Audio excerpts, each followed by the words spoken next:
बोल वृंदावन वहां के बिहारी लाल की जय। श्रीमद् भागवत गीता अध्याय 6। यत्रो परमते चित्तं निरुधं योग सेवया यत्र चैवात्मनात्मानं पश्यन्नात्मनि तुष्यते।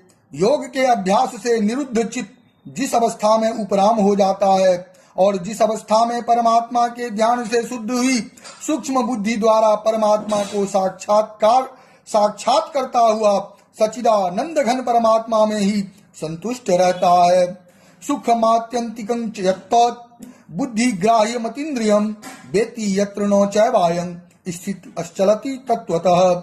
इंद्रियों से अतीत केवल शुद्ध हुई सूक्ष्म बुद्धि द्वारा ग्रहण करने योग्य जो अनंत आनंद है उसको जिस अवस्था में अनुभव करता है और जिस अवस्था में स्थित यह योगी परमात्मा के स्वरूप से विचलित होता ही नहीं।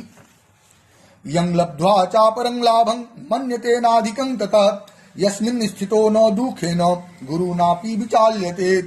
परमात्मा की प्राप्ति रूप जिस लाभ को प्राप्त होकर उससे अधिक दूसरा कुछ भी लाभ नहीं मानता और परमात्मा प्राप्ति रूप जिस अवस्था में स्थित योगी बड़े भारी दुख से भी चलायमान नहीं होता। तं विद्याद दुख संयोग वियोगं योग संजितम स्वनिश्चयेन योक्तव्यो योगो निर्विण्ण चेतसा।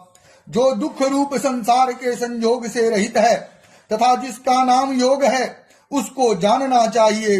वह योग न उक्ताए हुए अर्थात धैर्य और उत्साह युक्त चित्त से निश्चय पूर्वक करना कर्तव्य है। संकल्प प्रभवान कामायन अस्त्यक्त्वा सर्वान शेषतः मन सैवेन्द्रियग्राम विनियम्य समन्ततः।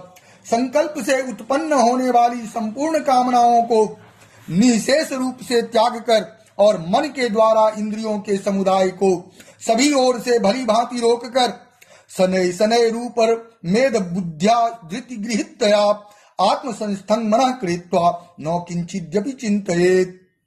क्रम क्रम से अभ्यास करता हुआ उपरति को प्राप्त हो तथा धैर्य युक्त बुद्धि के द्वारा मन को परमात्मा में स्थित करके परमात्मा के सिवा और कुछ भी चिंतन न करे।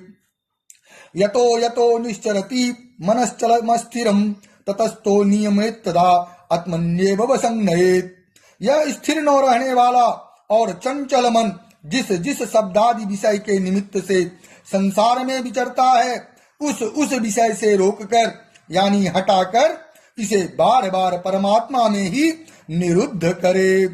प्रशांत मन संह्येनं योगिनं सुख मुक्तमं उपैति शांतर्जसं ब्रह्म